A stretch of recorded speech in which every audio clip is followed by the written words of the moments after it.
नमस्कार बच्चों। आज हम संस्कृत व्याकरण में विशेषण पदम और विशेष्य पदम के बारे में अध्ययन करेंगे। विशेषण किसे कहते हैं, विशेष्य किसे कहते हैं। इस विशेषण का अर्थ होता है विशेषता। विशेषण का अर्थ क्या होता है? विशेषता। अर्थात वे शब्द जो किसी संज्ञा या संज्ञा के स्थान पर काम आने वाले शब्द सर्वनाम शब्दों की विशेषता को बताते हैं, वे शब्द विशेषण कहलाते हैं। बात समझ में आई? यानी वे शब्द जो संज्ञा या सर्वनाम शब्दों की विशेषता बताने वाले शब्द होते हैं वो विशेषण कहलाते हैं। अर्थात विशेषण का अर्थ हो गया विशेषता से। विशेषण का अर्थ क्या हो गया? विशेषता से। जैसे मान लो एक शब्द है मधुरम, एक शब्द है नीलम, एक शब्द है श्वेतम इत्यादि। यानी ये जो शब्द है आपके सामने, ये जो शब्द है मधुरम शब्द है, नीलम शब्द है, श्वेतम शब्द है, और भी मान लो जैसे हरित शब्द है, ये शब्द है वो किसी ना किसी संज्ञा या सर्वनाम शब्द की विशेषता को बताते हैं। किसी न किसी संज्ञा या सर्वनाम शब्दों की विशेषता को बताते हैं, इसलिए इन पदों को हम विशेषण पद कहते हैं। और जो संज्ञा या जो सर्वनाम शब्द है, जो संज्ञा या जो सर्वनाम शब्द है जिनकी हमें विशेषता बताते हैं वो संज्ञा या सर्वनाम शब्द विशेषण पद कहलाता है। वो संज्ञा या सर्वनाम शब्द क्या कहलाता है? विशेषण पद कहलाता है। जैसे मान लो विशेषण पदों के उदाहरण में हमने देखा भवनम शब्द है, बालक शब्द है, पत्रम शब्द है इत्यादि। यानी संज्ञा या संज्ञा के स्थान पर काम आने वाले शब्द सर्वनाम शब्द है, उन सभी पदों को हम विशेष्य पद कहते हैं। अब यहाँ पे बहुत ही महत्वपूर्ण बात यह है समझने की, जिस प्रकार से ये विशेषण पद होता है वैसा ही ये विशेष्य पद होता है। यदि मान लो आपका विशेषण पद किसी भी लिंग में हो, चाहे वो पुल्लिंग में हो, चाहे वो स्त्रीलिंग में हो,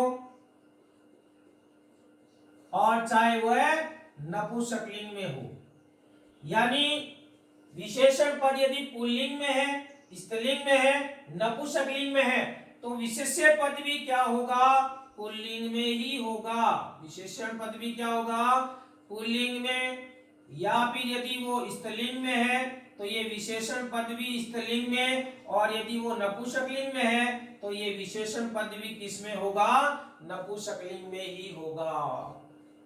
कहने का मतलब ये है जिस प्रकार से ये विशेष्य पद होगा, पुल्लिंग का होगा तो विशेषण भी पुल्लिंग का होगा, विशेष्य पद यदि स्त्रीलिंग का होगा तो विशेषण भी स्त्रीलिंग का होगा, विशेष्य पद यदि नपुंसकलिंग का है तो यहाँ पर विशेषण पद भी नपुंसकलिंग का ही होगा। यदि मान लो विशेषण पद चाहे एक वचन का हो, चाहे वह द्विवचन का हो, चाहे वह बहुवचन का हो, किसी भी वचन में होगा तो विशेषण भी एक वचन का, द्विवचन का और बहुवचन का होगा।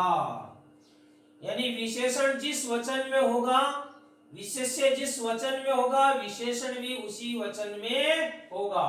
तीसरी बात यह है प्रथमा विभक्ति से लगा करके सप्तमी विभक्ति में, अर्थात किसी भी विभक्ति में जो विशेषण पद है और उसकी विशेषता बताने वाला विशेषण पद वो भी उसी ही विभक्ति में होगा, उसी ही विभक्ति में होगा।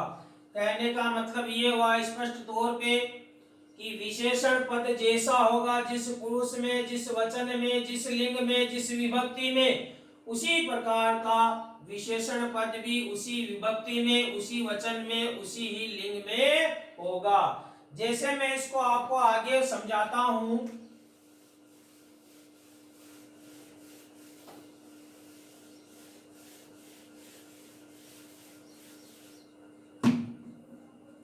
एक शब्द है महावृक्ष, दूसरा शब्द है कृष्ण सर्प, तीसरा शब्द है श्वेत कमलम। आप इन शब्दों को देखना, इन शब्दों में एक पद विशेषण है, एक पद विशेष्य है। अब यहाँ पर जो संज्ञा या सर्वनाम जो शब्द है वो तो हो जाता है उसका विशेष्य, वो तो उसका क्या हो जाता है, विशेष्य। तो महावृक्ष में विशेष्य है। अब हम इस वृक्ष से पूछेंगे कि वह वृक्ष कैसा है, तो वह महान है। इसका मतलब जो महान शब्द है वो उसका क्या हो गया, विशेषण है।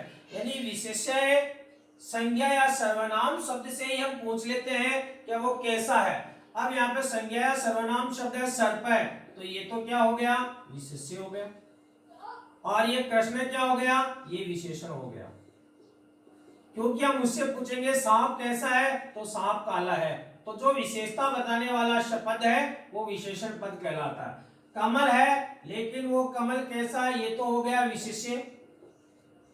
और वो कमल कैसा है, श्वेत कमल है, तो ये हो गया उसका विशेषण। अब मैंने आपको कहा था कि जिस विभक्ति, जिस वचन और जिस लिंग में विशेष्य है, उसी विभक्ति और उसी वचन और उसी लिंग में विशेषण होगा। यहाँ पर आप देखो कमलम शब्द है, ये विशेष्य है, तो यहाँ पर ये द्वितीय विभक्ति में है। कौन सी विभक्ति में है, द्वितीय विभक्ति में है, तो इसका जो विशेषण होगा वो भी कौन सी विभक्ति में होगा, द्वितीय विभक्ति में ही होगा। इतनी बात आपको समझ में आ जानी चाहिए। जैसे मान लो मैंने एक उदाहरण दिया कि नीले घटे, नीले घटे, उसके बाद मैंने एक उदाहरण दिया नीला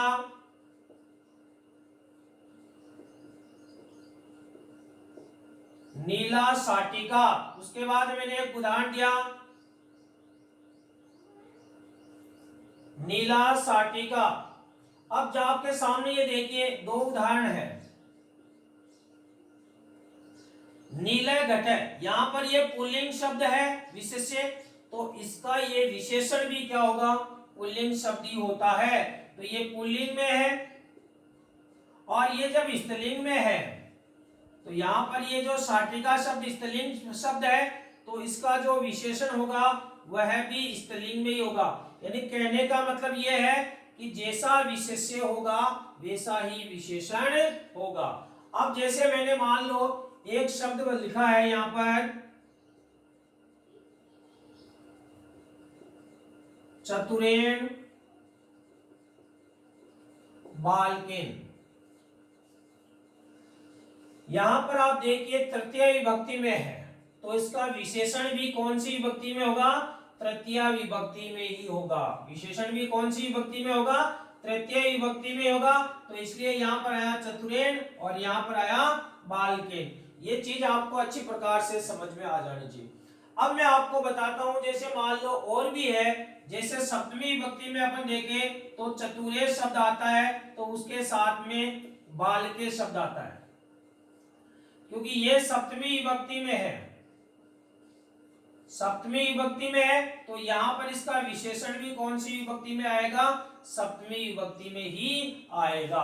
तो विशेषण और विशेष्य इस प्रकार से आपको अच्छी प्रकार से समझ में आए होंगे।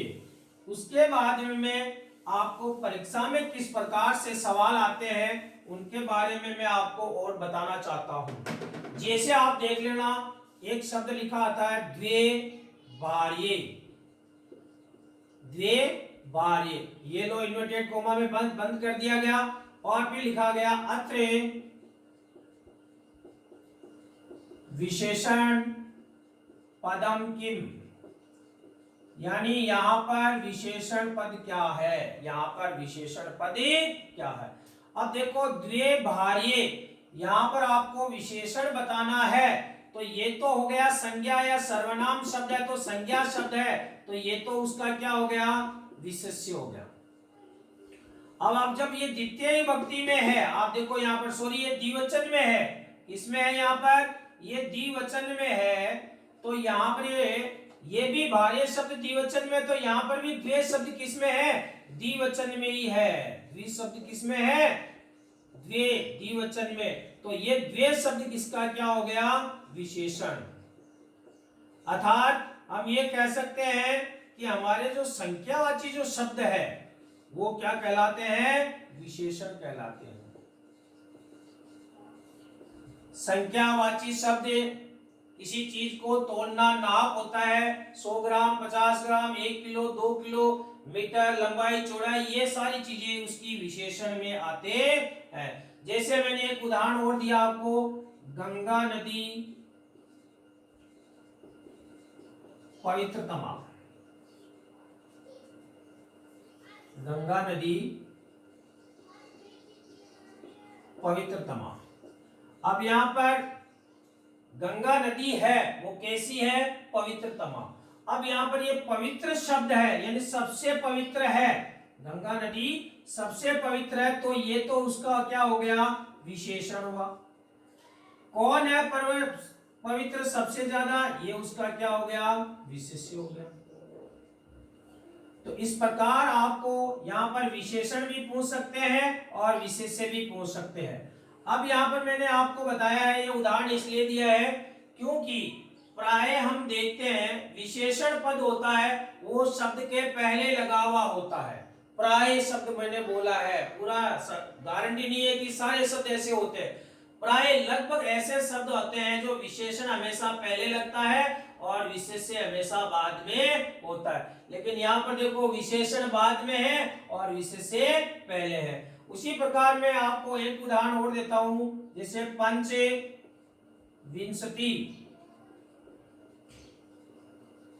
पंचविंशति सहस्रम सैनिका, पंचविंशति सहस्रम सैनिका, यानी 25,000 सैनिक है, 25,000 सैनिक है, तो ये हो गया उसका विशेष्य और ये हो गया उसका विशेषण। यहां पर भी आपको पूछा जा सकता है कि अत्र विशेष्य पद कौन सा है, यहां पर क्या पूछ लिया गया, विशेष्य पद। यहां पर विशेष्य पदम पूछा गया, तो विशेष्य पदम क्या है, सैनिका, विशेष्य पदम क्या है, सैनिका। उसी प्रकार मैंने आपको एक उदाहरण और देता हूं, इदम ही विज्ञान प्रधानम युगम अस्ति, यह ही विज्ञान प्रधान युग है। तो यहां पर देखो संज्ञा शब्द है युगम, जो संज्ञा शब्द हो गया वो तो क्या हो गया, विशेष्य।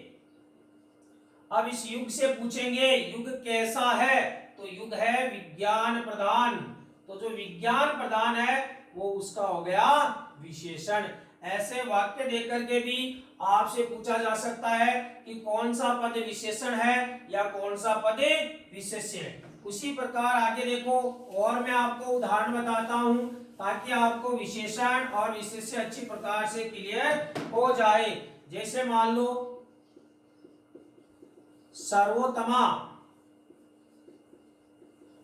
सर्वोत्तमा भाषा विद्यते। अब यहां पर देखो ये जो शब्द दिया गया सर्वोत्तमा भाषा, यानी भाषा है वो सभी में उत्तम है, भाषा है वो सभी में उत्तम है, तो यहाँ पर भाषा तो शब्द क्या हो गया, विशेष्य हो गया, ये तो विशेष्य पदम, और यहाँ पर ये क्या हो गया, विशेषण पदम। इस प्रकार आप ये विशेषण हो गया। इस प्रकार आपसे वाक्य में विशेष्य पद और विशेषण पद पूछा जाता है। अब कई बार क्या होता है, आपको दो शब्द दे देते हैं, जैसे सर्वे, जैसे सर्वे जने, मैंने क्या लिखा है, सर्वे जने इति अनयो पदयो, यानी इन दोनों पदों में इति अनयो पदयो, इन दोनों पदों में विशेषण पदम किम, इन दोनों पदों में विशेषण पद कौन सा है। अब यहां पर देखो दोनों पद है, सर्वे जनेई, सर्वे जनेई, ये तृतीय विभक्ति का बहुवचन है, तृतीय विभक्ति का क्या है, ये बहुवचन है, तो ये भी तृतीय विभक्ति का बहुवचन है, क्योंकि जैसा विशेषण होगा वैसा ही, सॉरी जैसा विशेष्य होगा वैसा ही विशेषण होता है। तो लोगों, लोग है तो सर्वे, यहां पर ये सर्वे शब्द क्या हो गया, विशेषण, और ये क्या हो गया, विशेष्य।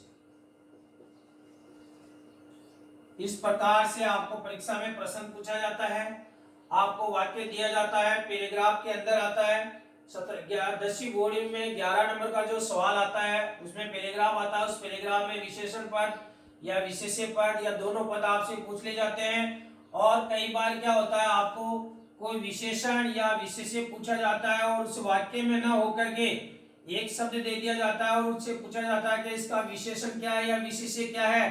तो यदि दोनों शब्द यहाँ पर नहीं है, एक शब्द दिया गया, तो एक शब्द आपको जो पैराग्राफ है पठित गद्यांश है उसमें मिलेगा, आप उसमें देख करके उससे पहचान सकते हैं कि जो विशेषता वाला शब्द है वो विशेषण है और जिसकी विशेषता बतलाई जाती है वो विशेष्य पद कहलाता है।